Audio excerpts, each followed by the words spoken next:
Olá, eu sou o Luiz de Oliveira e está começando mais um WTN Saúde. O tema hoje é Medicina do Esporte. Nós convidamos o Dr. Rodrigo Cass, que é ortopedista especializado em Medicina do Esporte, pesquisador na Universidade de Pittsburgh, na Pensilvânia. Tudo bem?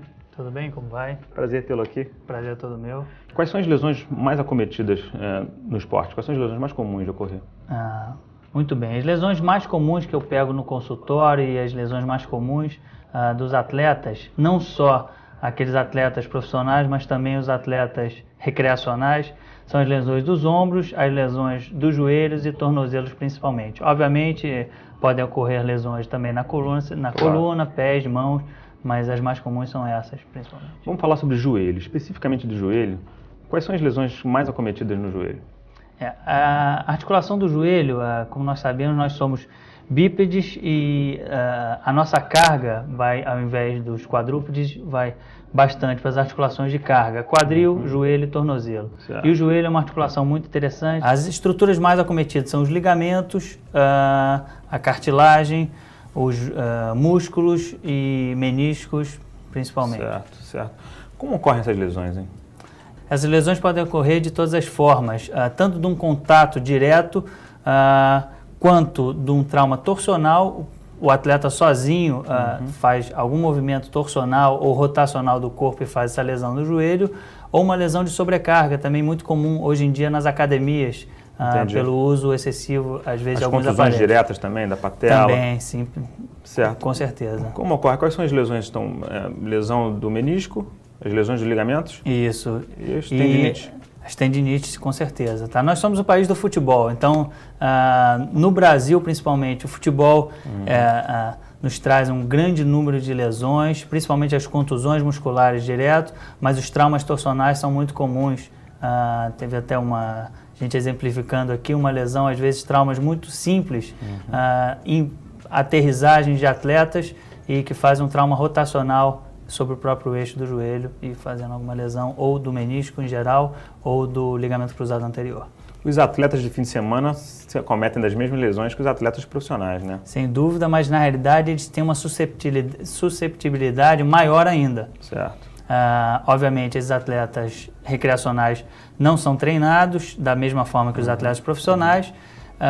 Eles não têm uma capacidade proprioceptiva, que nós chamamos, que é a capacidade de proteção do próprio corpo, Entendi. de equilíbrio, reflexo, tudo isso, capacidade muscular, da mesma forma que os recreacionais. Mas eu acho que a nossa tendência é que nós mudemos isso da forma de uma avaliação pré-participação física. Entendi.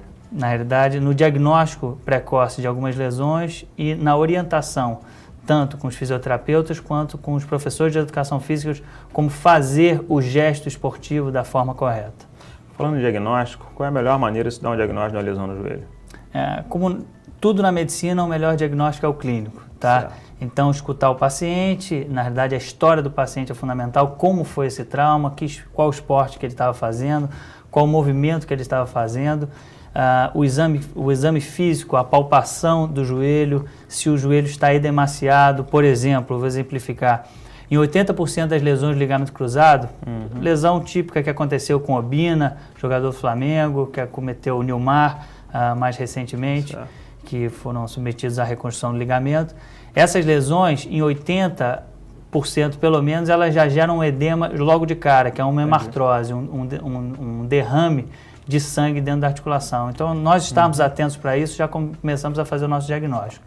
Obviamente, a radiografia é fundamental e a ressonância é o exame padrão ouro para fecharmos o diagnóstico. Quer dizer, para escolher o melhor exame é a ressonância. A ressonância magnética, conseguimos ver tanto o menisco quanto o ligamento, quanto as lesões osteocartilaginosas. E aí você traça um plano de tratamento, né? Sem dúvida. O tratamento é cirúrgico?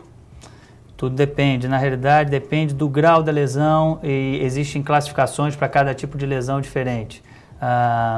Obviamente, o tratamento hoje em dia, principalmente para as lesões esportivas, é um tratamento muito segmentado e muito de acordo com o atleta. Então, o tratamento é personalizado. Eu não vou tratar da mesma forma um jogador profissional de 20 anos com uma lesão de menisco da mesma forma, tratar da mesma forma que eu vou tratar um senhor de 75 anos de idade, mesmo ele fazendo a prática esportiva. Quer dizer, o início de carreira, eventualmente, você tem que ser um pouco mais agressivo no tratamento, se o cara ainda vai usar aquela articulação por muito tempo e com muita carga, com muito estresse. Sem dúvida nenhuma. Rodrigo, todo mundo fala do menisco. As lesões meniscais são lesões comuns, lesões de ligamento cruzado e as lesões de patela, tendinite patelar, são coisas que estão na boca de todo mundo, mas ninguém visualiza bem e não sabe exatamente como trata.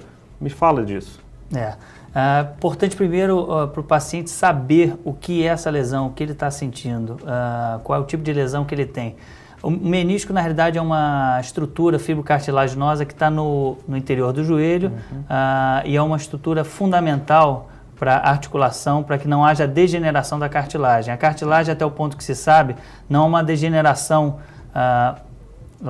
de forma ideal dessa cartilagem. Qual o grande problema disso? Uma vez ela lesada, ela vai degenerando e vai terminar, obviamente, numa artrose, exatamente, precoce. Certo. Então, antigamente se fazia a cirurgia de retirada completa do menisco. Foi-se vendo que isso não é ideal, porque o menisco é um amortecedor do joelho. Certo. E 5 a 10 anos de follow-up dessas lesões meniscais retiradas completa, foram vistos que esses atletas, esses pacientes tinham uma artrose muito grande. Entendi. Então, na verdade, você taxa esse joelho desse paciente, é um joelho com um prognóstico muito ruim. Acaba condenando esse joelho. Exatamente. Então, o nosso tratamento ideal dessas lesões meniscais é o que a gente chama de menissectomia parcial. Nós retiramos simplesmente a parte lesada do menisco e deixamos o máximo possível de menisco para suportar a carga do peso. Porque protege a articulação, né? Exatamente. É por via endoscópica, né, essa abordagem? Isso, via artroscopia, são 2 ou 3 furinhos no joelho, um portal, na realidade, nós entramos com a câmera para visualização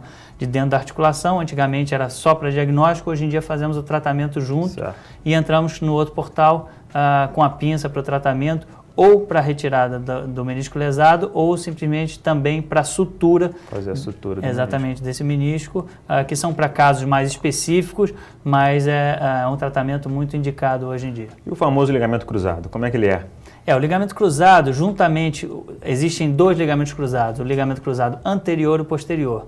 O ligamento cruzado é o pivô central da articulação, é o que impede o joelho, na realidade, de sair do lugar, ir para frente ou para trás. Assim? Exatamente, tanto no sentido antero-posterior, tá, para frente e para trás, como lateral. É fundamental. Então, o ligamento cruzado ele pode ser rompido num movimento torsional do joelho, temos exemplo. Rotação no próprio eixo, assim? Principalmente, exatamente. É um movimento de flexo-rotação, que nós chamamos. Em geral, o paciente sente um estalido e uma dor muito abrupta na hora, e um inchaço. E qual o grande problema desse ligamento? Esse ligamento tem uma vascularização muito pobre. Entendi. Então, diferentemente de outros ligamentos, não é possível fazer, na maioria dos casos, uma sutura direta. Ele custa cicatrizar, né? Exatamente. A vascularização dele é ruim e não há cicatrização. Certo. Então, nós fazemos a ressecção de outro tendão ou do terço central do tendão patelar ou de outro tendão e fazemos a reconstrução desse ligamento com túneis no fêmur e na tíbia. Substituindo o ligamento. Certo. Bom, e a tendinite patelar? A tendinite patelar, em geral, ela é causada por lesões de sobrecarga.